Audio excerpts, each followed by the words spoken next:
ইনসাফের হাসি নিয়ে আমি আমার আল্লাহর কাছে পৌঁছতে চাই। ত্রয়োদশ সংসদ নির্বাচনের তফসিল ঘোষণার একদিন পর ইনকিলাব মঞ্চ এর মুখপাত্র শরীফ ওসমান হাদির ওপর গুলিবর্ষণের ঘটনাটি দেশের রাজনীতিতে নতুন করে অস্থিরতার ইঙ্গিত দিচ্ছে।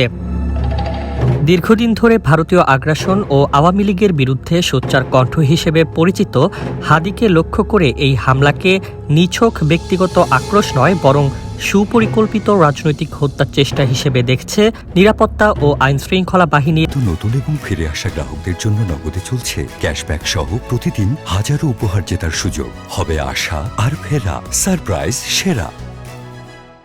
ঘটনাস্থলের সিসিটিভি ফুটেজ ও গুলির শেল বিশ্লেষণে তদন্তকারীরা বলছেন, হামলাটি কোনো সাধারণ সন্ত্রাসীর কাজ নয়। এটি ছিল প্রশিক্ষিত ও পেশাদার একটি কিলার টিমের নিখুঁত অপারেশন। প্রাথমিকভাবে একটি প্রতিবেশী দেশের গোয়েন্দা সংস্থার সংশ্লিষ্টতার আশঙ্কাও উড়িয়ে দিচ্ছেন না সংশ্লিষ্টরা। তাদের মতে, নির্বাচনী প্রক্রিয়াকে অস্থিতিশীল করতেই হাদির মতো প্রতিবাদী কণ্ঠকে সরিয়ে দেওয়ার চেষ্টা চালানো হয়েছে। বলা হচ্ছে, আগামী নির্বাচনকে সম্পূর্ণরূপে অকার্যকর ও দেশকে চরম অস্থিতিশীল করার লক্ষ্যে একটি শক্তিশালী ও সুসংগঠিত গোষ্ঠী সক্রিয় রয়েছে। হাদি হত্যা চেষ্টা এই বৃহত্তর পরিকল্পনারই প্রথম ধাপ। এই গোষ্ঠী আন্ডারওয়ার্ল্ড, চরমপন্থী সংগঠন এবং বিদেশি গোয়েন্দা সংস্থার অর্থ ও সমর্থনে শক্তি সঞ্চয় করেছে। তাদের পরিকল্পনা অনুযায়ী বিভিন্ন জনপ্রিয় প্রার্থী, কেন্দ্রীয় নেতা ও বুদ্ধিজীবীদের টার্গেট করে একের পর এক হামলা চালিয়ে দেশকে গৃহযুদ্ধের দিকে ঠেলে দেওয়া হবে।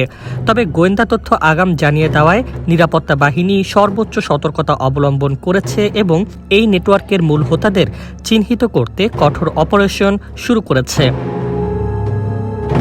এদিকে নিরাপত্তা সংস্থার একাধিক সূত্র জানাচ্ছে, ত্রয়োদশ জাতীয় সংসদ নির্বাচন বানচালের লক্ষ্যে সীমান্ত পেরিয়ে প্রশিক্ষিত আত্মায়ী অনুপ্রবেশের ঘটনা নতুন নয়। তবে সাম্প্রতিক মাসগুলোতে তা আশঙ্কাজনক হারে বেড়েছে। আলোচনা রয়েছে, ভারতীয় সীমান্ত দিয়ে প্রায় ৮০ জনের মতো প্রশিক্ষিত ঘাতক বিভিন্ন পথে দেশে ঢুকেছে, যাদের মধ্যে বেশ কয়েকজন শীর্ষ সন্ত্রাসীর ঘনিষ্ঠ নেটওয়ার্কও সক্রিয়। এই অনুপ্রবেশকারীরা দেশের আন্ডারওয়ার্ল্ড ও চরমপন্থী সংগঠনগুলোর সঙ্গে হাত মিলিয়ে একটি সহিংস কাঠামো গড়ে তুলেছে বলে ধারণা তদন্তকারীদের। নিরাপত্তা সূত্রগুলোর মতে, তাদের হাতে এসেছে কিছু ফোনের রেকর্ড। সেই সব ফোন আলাপের ভিত্তিতে সন্দেহ করা হচ্ছে নির্বাচনের আগে টার্গেট কিলিং, নাশকতা ও রাজনৈতিক সহিংসতার পরিকল্পনা চূড়ান্ত করা হয়েছে। এই চক্রের মূল লক্ষ্য একটাই, নির্বাচনী পরিবেশ ভেঙে দিয়ে দেশকে চরম অস্থিরতার দিকে ঠেলে দেওয়া।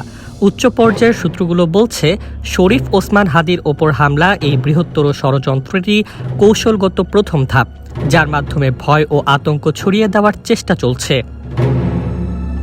এদিকে গুলিবিদ্ধ হওয়ার প্রায় ১ মাস আগে গত ১৪ নভেম্বর শরীফ ওসমান হাদি তার ফেসবুক পোস্টে অন্তত ৩০টি বিদেশি নম্বর থেকে পরিবারসহ তাকে হত্যা, তার স্ত্রীকে ধর্ষণ ও বাড়িঘরে আগুন দেওয়ার হুমকির কথা জানিয়েছিলেন।